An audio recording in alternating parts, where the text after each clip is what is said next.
Herhalde parayı cebe indiriyorlar anladığım kadarıyla. Saçma sapan şeyler dönüyor yani, anlamadım. Caminin inşaatında 95 fil kullanıldığı rivayet ediliyormuş. Rahleye dokunan hamile kadınların daha kolay doğum yapacağına inanılıyormuş. Evet, Semerkant, İlber Ortaylı'nın ölmeden önce görülmesi gereken şehirler listesinde sanatını görebilirsiniz yani. Abimiz burada çalışıyor, yapıyor. El emeği, göz nuru. Bakın.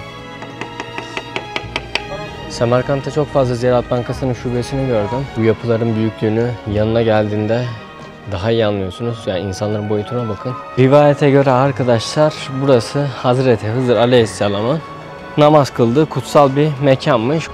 Yani şu tahtadaki işlemeye bakar mısınız? Evet, gördüğünüz güneş saati dünyanın en büyük güneş saatiymiş döneminde. O az önce gösterdiğim kadran, onun hesaplamaları döneminin çok ilerisindeymiş.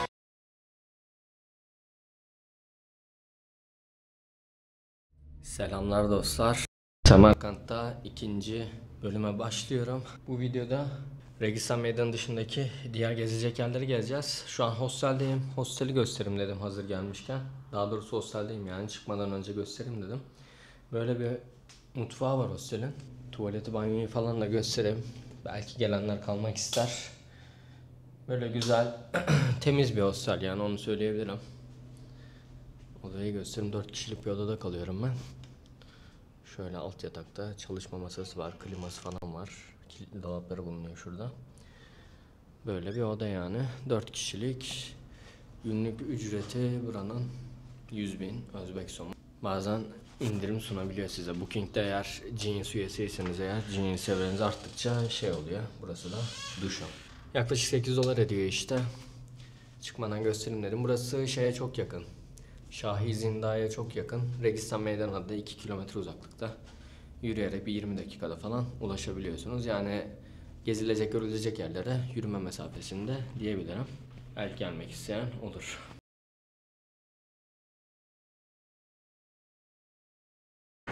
Kısaca biraz Semerkant için bir şeyler söylemek istiyorum. Ben şimdi dün geldim. Sabah Registan tarafını gezdik. İlk videoda gördünüz onları. Registan Meydanı'nı gezdik. İçeride bulunan medreselere ve Amir Timur'un türbesini, Amir Timur'un ve onun soyundan gelenlerin türbesini ziyaret ettim ilk videoda. Bu videoda ise farklı bölgeleri ziyaret edeceğiz Semerkant'ta. Şunu söylemek istiyorum, yani Semerkant aslında hani 1,5 günde veya bir günde de tam bir günde biraz koşturarak gezebilirsiniz. Fakat çok yorucu olur. O yüzden çok önerir miyim bilmiyorum. Akşamları yine Registan Meydanı'nda ışık gösterileri falan oluyor. Onları da izlemenizi öneririm. O yüzden bence burayı ayıracaksanız 2 gün ayırın. 2 tam gün. Çünkü farklı bölgeler de var ziyaret edilecek. Yani burası bayağı büyük Semerkant. Ziyaret edilecek çok fazla nokta var. Fakat bu gideceğiniz yerlerin birçoğuna ödeme yaparak giriş yapmanız gerekiyor. İşte ödemeler değişiyor yerine göre. İşte 3 dolar, 4 dolar, 5 dolar bu tür ödemeler yapmanız gerekiyor. Artık bütçenize göre böyle bir yere geliyorsanız zaten muhtemelen bu yapıları görmek için geliyorsunuzdur. Yani bu ücretleri de gözden çıkarmanız lazım ki buraya dair bir şeyler görebilin. Yani buraya gelme nedeniniz zaten bunları görmektir diye tahmin ediyorum. Öyle bunu söylemek istedim. Hani plan yapacaksanız bence en az 2 gün tam gün ayırın. Yol üzerinde bakın mezarlık denk geldi. Hazır geçerken size de Özbekistan'daki mezarlık örneklerinden göstermek istedim. Genelde işte bizdeki gibi doğum ve ölüm yılı, adı ve fotoğrafı yer alıyor. Genelde bu şekilde yani. Eski mezarlarda bile fotoğraflar var. Bunlar belki sonradan yapılmıştır. Tam bir bilgim yok fakat genelde mezarlıklar bu şekilde burada. Evet, şimdi Bibi Hanım cami önüne geldim. Buranın hakkında bilgi vereyim, sonra içeriği dolaşacağız beraber. 1399-1404 yıllarında Timur tarafından eşi Saray Mülk Hanım, Bibi Hanım adına yaptırılıyor burası. Döneminin en büyük camisiymiş burası arkadaşlar. Aynı zamanda burası Semerkant'ın simge yapılarından bir tanesi. 1897 yılındaki depreme kadar, yıkılana kadar İslam dünyasının en büyük camisi olarak kabul edilmiş. Öyle de bir özelliği var. Yani şu anda yukarıda mesela baktığımda bazı yakın kısımları bulunuyor. Şöyle gösterdiğimde de az çok anlıyorsunuzdur diye tahmin ediyorum. Mesela burada birçok şey yıkılmış. Üzerindeki çiniler özellikle yıkılmış gözüküyor yani. Şimdi Bibi Hanım'ın içeriye girdim. Girişte olana bakın şimdi. Bilet alacağım. Kart geçiyor mu diyorum. Geçmiyor diyorlar. Ondan sonra dedim üzerimde nakit yok o kadar. Hangi kart dedi. Visa Master, Visa kabul ediyorlarmış. Sonra ödedim. Fişi veriyor. Bilet nerede diyorum. Bilet o diyor. Bu bilet değil fiş diyorum. Bilet vermiyor. Tam bileti okutacağım. Okutmadan geç diyor. Herhalde parayı cebe indiriyorlar anladığım kadarıyla. Saçma sapan şeyler dönüyor yani anlamadım. Varsa bir yetkili bu olaya bence el atmalı. Çünkü saçma bir durum yani bu. Böyle bir yerde böyle bir şeyin olması mantıklı değil. Evet, Bibi Hanım Camii ile alakalı biraz burasıyla alakalı da bilgi verelim. Registan'da olduğu gibi. Ya burası dönemde işte 10.000 kişi kapasiteli bir camiymiş. Bu nedenle yani dönemin en büyük camisi olarak kabul edilmiş. Timur'un Hindistan seferinin fethinden sonra inşaatına başlanıyor burada caminin. Ancak komutan kısa süre sonra Osmanlı İmparatorluğu'na karşı bir sefer başladığı için süreci uzun süre izleyemiyor. 1404 yılında başka bir seferden sonra geri dönen Timur, giriş kapısının istendiği kadar görkemli olmamasına kızarak yıkılmasını ve yeniden inşa edilmesini istiyor. Yani gerçekten harika bir yapı olması için epey çaba sarf etmişler yani onu söyleyebilirim. Caminin inşaatında 95 fil kullanıldığı rivayet ediliyormuş. Giriş kapısı arkadaşlar gerçekten çok görkemli. 35 metre yüksekliğindeymiş yani. İlginç bir efsaneye göre de baş mimar caminin hanımefendisine aşık olup öpücük karşılığında camiyi daha hızlı bitirmeyi vaat etmiş. Tabii böyle bir şey doğru mudur, yalan mıdır, gerçek midir, değil midir bilmiyorum. Böyle bir şey çıktı karşıma, paylaşmak istedim. Doğruluğu konusunda tabii rivayetler biliyorsunuz her zaman oluyor. Bilgisi, net bilgisi olanlar varsa yazarsa sevinirim. Bu tür şeyler genelde dedikodu amaçlı çıkıyor işte. Maksat insanlara farklı bilgi verilsin, daha gizemli kılınsın veya daha ilgi çekici kılınsın diye söylenmiş şeyler diye tahmin ediyorum. Yani şu karşımda gördüğünüz kubbeler gerçekten yani yakından bakmak lazım onlara ama çok güzel gözüküyor. Çok detaylı sanatlar bulunuyor. Bir başka efsane ise şu karşımda gördüğünüz devasa mermer Kur'an. Burada bir mermer var ve içinde büyük bir Kur'an-ı Kerim bulunuyor. Yani rivayete göre, inanışa göre arkadaşlar, rahleye dokunan hamile kadınların daha kolay doğum yapacağına inanılıyormuş. Bilmiyorum artık günümüzde böyle şeyler hala inanıp gerçekleştirenler vardır diye tahmin ediyorum. Böyle efsaneler bizim kültürümüzde geniş yer kaplıyor açıkçası. Şimdi süslemelere bakınca süslemelerdeki mavi çiniler cennet bahçelerini, geometrik desenler sonsuzluğu, kufi yazılar ise dini metinleri temsil ediyormuş. Böyle bir bilgi var. Onu da söylemek istedim. Ya buradaki yapıların genel olarak içinde her zaman şey bulunuyor. Hediyelik eşya satan bölgeler de var. Dükkanlar da var. Buraları da ziyaret edebilirsiniz. Yine buranın sanatını görebilirsiniz yani. Şunları soralım bakalım. Selamünaleyküm. Kaça son bunlar abi? Kayısı biri. Ha? Kayısı biri. Şu mesela. 350 mi? 350 bin. Onların da fiyatını yazarım. Bu? 350. Bunlar 350 yani. Aç küçükleri. Küçükleri? Bu küçükleri. Küçükleri 350 bin. Ben bunları 400 bin. Bunları siz kendiniz elle mi yapıyorsunuz? Benim karşılık işini o'zimiz qilamiz, xudoga chizgan. Hmm. Bunları 550. Bunlar 550. Anladım. İşçiliğe göre değişiyor. Kaça gün sürüyor bunlar? Kaça günde yapıyorsunuz? 3 günde sürüyor. 3 günde yapıyorlarmış. Bakın burada abimiz çalışıyor mesela. Şu an yapıyorsunuz mesela bir tane değil mi? Abimiz burada çalışıyor, yapıyor. El emeği, göz nuru. Bakın.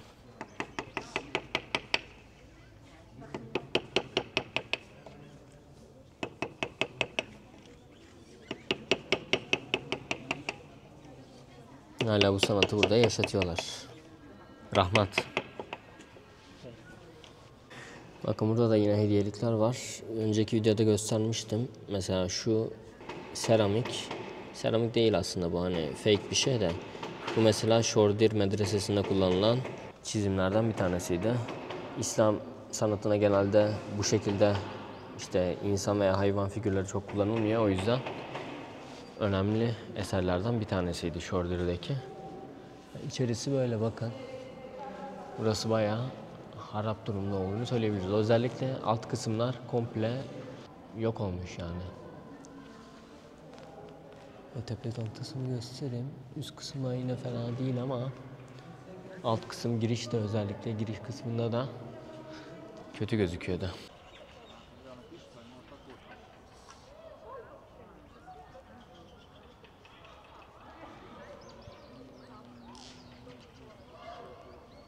Yani gerçekten bu yapıların büyüklüğünü yanına geldiğinde daha iyi anlıyorsunuz. Yani insanların boyutuna bakın, yapının büyüklüğüne bakın, kadraja sığmıyor yani, öyle söyleyeyim size. Gerçekten çok heybetliler. Yani dışarıdan gördüğünüzde özellikle büyüklüğünü idrak etmek biraz zor oluyor. Burası diğer kısım. Buradaki kısımda motifler daha iyi korunmuyor. Bunlar çok orijinal gibi durmuyor aslında ama bilmiyorum. Çünkü çok eski gelmedi bana. Hani şurası falan yıpranmış, tamam mı? Yani bakınca böyle sanki çok yeniymiş gibi geliyor ya, bilmiyorum. Baksanıza. Tamamen bu motiflerle süslü. Tepeye kadar.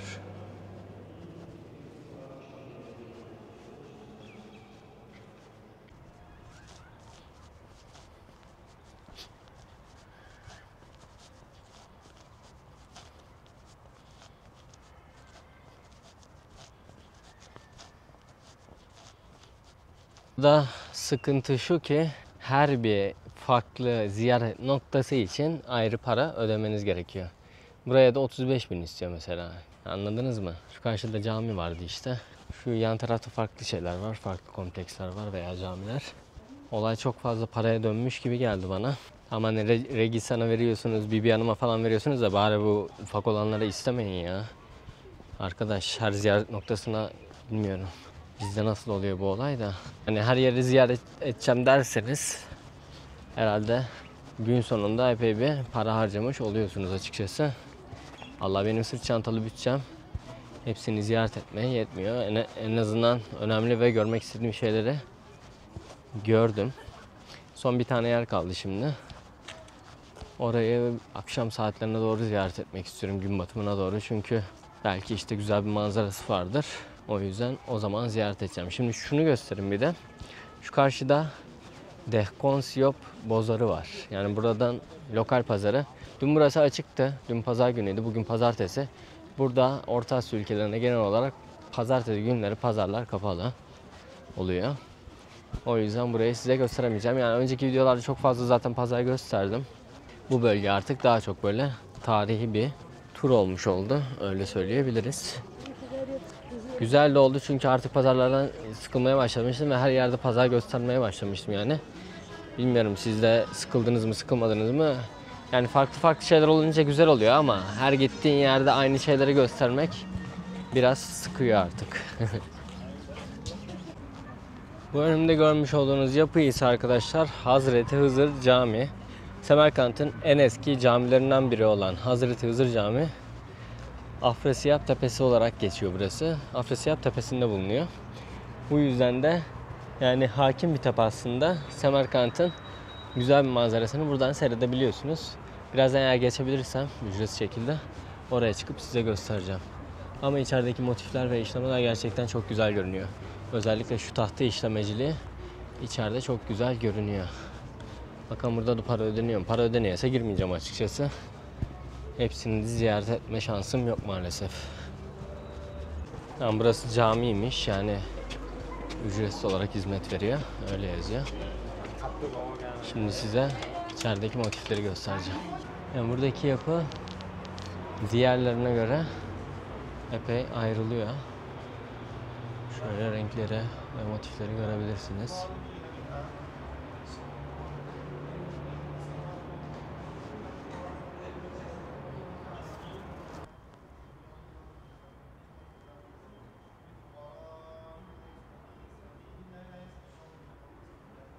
Rivayete göre arkadaşlar burası Hazreti Hızır Aleyhisselam'ın namaz kıldığı kutsal bir mekanmış. O yüzden de buraya Hazreti Hızır Camii adını vermişler. Rivayet bunlar. Tabi doğrudur, gerçektir, yalandır bilmiyorum. Oralarla çok ilgilenmiyoruz. Karşıda gördüğünüz neresi? Az önce gezdiğimiz Bibi Hanım Camii. Buradan çok güzel bir manzarası var fakat şu an güneş tam arkada olduğu için çok patlatıyor görüntüyü açıkçası. Hatta şurası da çok güzel bir izleme noktası ama dediğim gibi şu anda güneş kötü. Yani akşam belki gün batımı için tekrar gelinebilir buraya. Yani şu tahtadaki işlemeye bakar mısınız? Gerçekten harika bir işçilik bulunuyor. Bu işçilikleri zaten geldiğinizde görebiliyorsunuz. Hala kullanıyorlar bunları. Az önce gösterdim yani. Yapıların içerisinde Bibi Hanım'da da vardı. Bir önceki videoda Registan Meydanı'nda da vardı aynı şekilde. Bunları hala burada görebilirsiniz. Hala yaşatılıyor bu sanatlar. Evet, Semerkant, İlber Ortaylı'nın ölmeden önce görülmesi gereken şehirler listesinde başta gelen şehirlerden bir tanesi. Roma var, işte Atina var, Kudüs var, Semerkant var, Buhara var. Ben Semerkant'tan sonra Buhara'ya devam edeceğim artık. Özbekistan'ın bir diğer önemli şehri Buhara. Buhara'dan sonra yine rotamda Hive var. Hive de aslında önemli yerlerden bir tanesi. Orayı da çok merak ediyorum. Sonra da Karakalpakistan'a devam edip ondan sonra Özbekistan seyahatimi yavaş yavaş noktalayacağız arkadaşlar. Ama önümde hala çok güzel bir rota bulunuyor. Yani Özbekistan'ı ziyaret etmeniz gereken noktalara ben daha yeni başladım diyebilirim. Taşkent ve öncesi biraz şeydi yani. Şehir gezmesi gibi düşünebilirsiniz veya farklı şeyler görüyorduk. Fakat bu bölgede özellikle önemli tarihi ve mimari eserleri beraber görüyoruz. Ziyaret edeceğiniz noktalar arası da bu şekilde yürüme yollarıyla gayet güzel süslenmiş. İşte 2 kilometrelik bir alanda yürüyüş yaparak birçok yeri güzel şekilde ziyaret edebiliyorsunuz. Akşam da Registan Meydanı'na gidip orada işte bir ışık şovu bir şeyler olursa onları beraber izleriz artık. Sonra da kapanış yaparız. Onun öncesinde bir tepe var burada. Oraya gitmek istiyorum. Orası da önemli yerlerden bir tanesi yine burada. Burası da arkadaşlar şu anda önünde durduğum yerde Şahı kompleksi olarak geçiyor. Şahı yaşayan kral anlamına geliyormuş. Hazreti Muhammed'in kuzeni Kusam İbn Abbas'ın türbesi etrafında oluşmuş nekropolden oluşuyor. Yani onun dışında farklı kişilerin burada türbeleri de bulunuyor. Yani içeride 20'den fazla yapı bulunuyormuş arkadaşlar. Burası da yine Semerkant'ta ziyaret edilecek noktalardan bir tanesi olarak geçiyor. Fakat ben içeriye artık girmeyeceğim açıkçası. Çünkü hepsine gir. Maalesef para dayanmıyor hepsine. Eğer hususi merak ediyorsanız, ziyaret etmek istiyorsanız bakabilirsiniz. Semerkant'ta çok fazla Ziraat Bankası'nın şubesini gördüm. 2 tane gördüm açıkçası. Bir tane Registan Meydanı'nda, diğeri de hemen Şahı Zindan'ın yanında bulunuyor. Buradan para çekerken mesela bende Ziraat Bankası'nın kartı var. Buradan para çekerken komisyon istiyor garip bir şekilde. Anlamadım yani onu. Aynı bankadan aynı kartla para çekiyorum. Komisyon ödüyoruz. O da ayrı bir saçmalık. Size Özbekistan paralarını göstereyim. Şimdi para çektim yine Ziraat Bankası'ndan. 50.000 som için 750 som komisyon alıyor. 200.000 som çektim ben. 3.000 komisyon aldı mesela. Bakın şu 1000 somu. Yaklaşık 12-13 bin son 1 dolar ediyor. Burası neymiş? Kokoldaş Medresesi Taşkent'te. Ben burayı ziyaret etmiştim. Taşkent videosunda var. Oradan görebilirsiniz. 10 bin son bu. Şu en küçüğü 1000 som. Genelde Özbekistan'da çok fazla bozuk para kullanılmıyor. Ben görmedim yani. Bozuk para bir tane var bende ama çok fazla genelde kağıt para kullanılıyor yani. 1000 som. 1000 somda ne varmış bakalım. Burası da Amir Timur Müzesi'ymiş. Nerede olduğunu bilmiyorum. Taşkent'te olabilir. Buhara Arkı diyor. 2000 somda. Buraya gideceğiz. O artık herhalde bir sonraki videoda gelir muhtemelen. Burada da Ulubek Rasathanesi'nin mimarı Ulu Bey'in fotoğrafı var. Arkasında da Ulu Bey Rasathanesi bulunuyor. Dönemin en önemli bilim ve ilim merkezi. Astronomi ve matematik konusunda. Evet, burada Ulu Bey'in Bir heykeli bulunuyor. Travailler dans sa madrasa qui est située à la place Registan. Et la nuit, il travaillait ici. Şöyle göstereyim. Şeye gelmek üzereyim. Rasathaneye. Evet, Ulubey Rasathanesi'ne geldim. Buraya da girişe 40.000 son verdim. Burayı merak ediyordum. O yüzden gelmek istedim açıkçası. Biraz buranın öneminden bahsedeyim size. 15. yüzyılda Timur İmparatorluğu döneminde inşa ediliyor yine burası. Döneminin en büyük ve en donanımlı gözlem eviydi yani burası. O yüzden önemli bir yer. Ulubey'in bizzat kendisi tarafından tasarlanan bu yapı astronomi biliminin gelişiminde çığır açıcı bir role sahipmiş. Şimdi burası müze. Müze olduğu için de içeride işte çeşitli farklı araçlar, kitaplar vesaire gibi şeyler bulunuyor. Döneme ait veya dönemden sonrası için. Biraz başarılarından bahsedecek olursak Zeki Ulubey adlı yıldız kataloğunun hazırlanmasını sağlıyor. 1018 yıldızın konumlarını doğru olarak saptamışlar. Aynı şekilde gezegenin hareketlerini de doğru olarak saptamışlar. Ve trigonometrik tablolar oluşturmuşlar. Bakın burada Ayasofya ile alakalı bir şey de var ama ne yazdığını bilmiyorum. Fransızca ve Özbekçe yazmış. Mirza Ulubey'in 1449 yılındaki ölümünden sonra Rasathane'deki eserin tam yönetimini Ali Kuşçu üstleniyor arkadaşlar.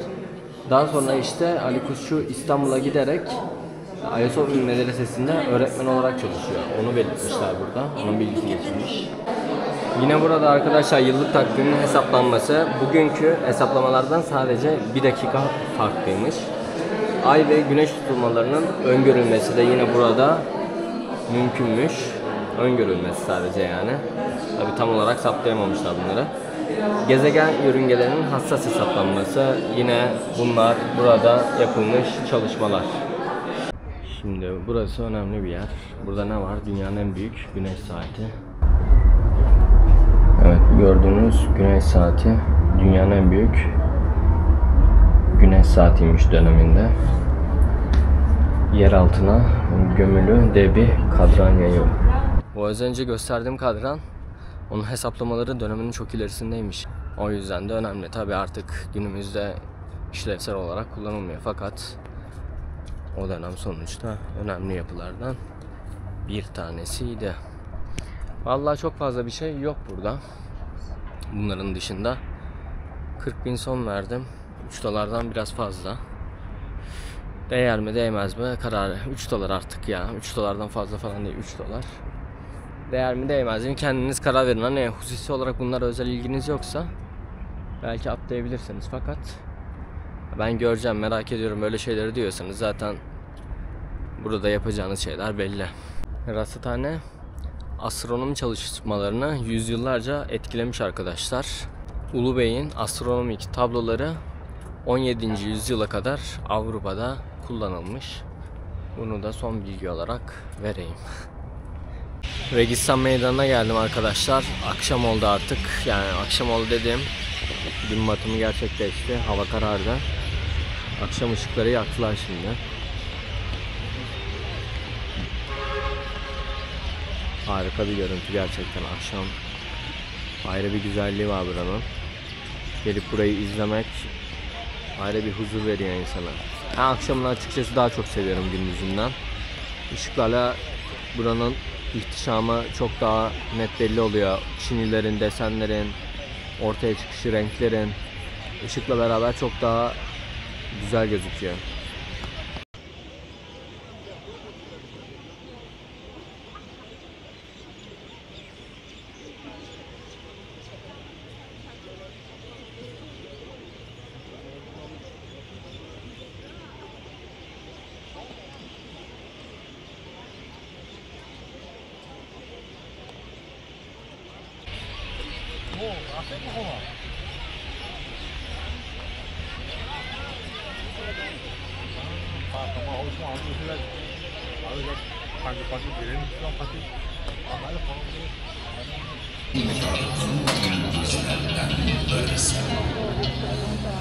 Büyük fersenlerin naminden ebediyet serveretlerinin kudretlikken. Sende utmuş ve gelecek, laşık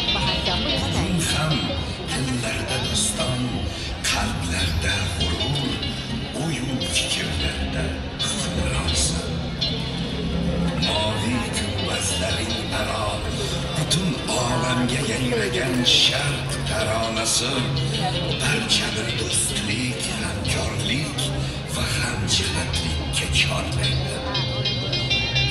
O'tmishdan bizga meros qolgan faxrsan, madaniyat, ma'naviyat tamaddunsan, ilm-fan, davlatchilik markazisan, ko'ngil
lagi orang kat tengah tu. Kat tengah-tengah.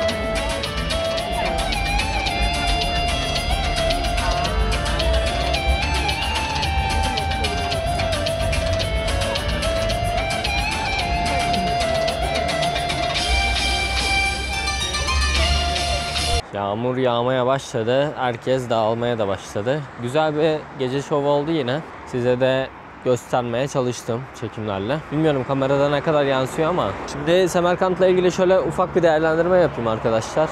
Belki gelecek olanlar olur, gelmek isteyenler olur. Yani böyle yerleri seviyorsanız, imkanınız varsa, tarihe ilgiliyseniz, ne bileyim böyle yerlere ilgiliyseniz bence muhakkak gelin böyle bir yere. Yani ölmeden önce hakikaten görülmesi gereken yerlerden buralar. Öyle söyleyebilirim ben de. Sevdiğim şeyler ne oldu? Yani Eskişehir bölgesi çok güzel. Gezmesi, işte gittiğiniz yerler vesaire çok güzel. Zaten bunları hani onaylamaya gerek yok. Herkesin bildiği şeyler. Onun dışında ben şehri çok sevmedim. Onun dışında hani bu yani modern şehri diyebileceğimiz, gerçi bir modernliğin içine girmedim ben ama buranın ambiyansı yok yani öyle söyleyebilirim. Bir ambiyans olarak beni çekmedi burası. Yani normalde burada bir gün daha kalmayı planlıyordum en az. Ama böyle hissedince dedim yeter artık yani. Bir sonraki yere gidelim. Buhara'ya gideceğim. Belki Buhara'yı daha çok severim. Orada biraz daha süre geçin bakalım. Çünkü öyle bir yer arıyorum. Hani biraz daha böyle güzel hissedersem eğer. Dedim orada biraz daha fazla kalırım. Daha fazla vakit geçiririm. Yani gezilecek, görülecek yerleri güzel. Fakat onun dışında hani çok beni sarmadı. Geldik, gördük, ettik. Keyif aldık. Gelecek olursanız eğer buraya, bu bölgeye yazın gelmenizi önermem. Dün ben geldiğimde şu anda hani Kasım ayındayız. Bu videoyu herhalde siz Aralık'ta falan izlersiniz diye tahmin ediyorum. Yani Kasım ayındayız. Ona rağmen dün geldiğimde hava 26 dereceydi yani çok sıcaktı. Yazın ben burayı tahmin edemiyorum yani. Yazın gelmezseniz iyi olur imkanınız varsa. Yani zorunlu izin kullanmanız gerekir vesaire bir şeyler gerekir. Farklı durumlar oluşur onu bilemem ama böyle plan yapacaksanız yaz aylarına gelmenizi önermem. En erken bence Ekim. Yani Kasım'da bile sıcak düşünün. Ekim'de herhalde daha güzel olur, keyifli olur diye tahmin ediyorum. Buraya kadar izleyenler için teşekkür ederim. Bilmiyorum belki bu video biraz sıkıcı olmuş olabilir. İzleyenler olduysa eğer Semerkant yazarsa sevinirim. Yorumlarda ben de anlamış olurum kimler buraya kadar izliyor. Yorumlarınız gerçekten önemli arkadaşlar. İşte paylaşımlarınız, izlenme dakikalarınız bunlar önemli. Videonun daha fazla insana erişebilmesi için. Bir sonraki videoda muhtemelen Buhara'da olacağız. Buhara'dan görüşeceğiz. Kendinize iyi bakın. Hoşça kalın diyorum. Semerkant'tan, güzel tarihi şehirden hepinize selamlar.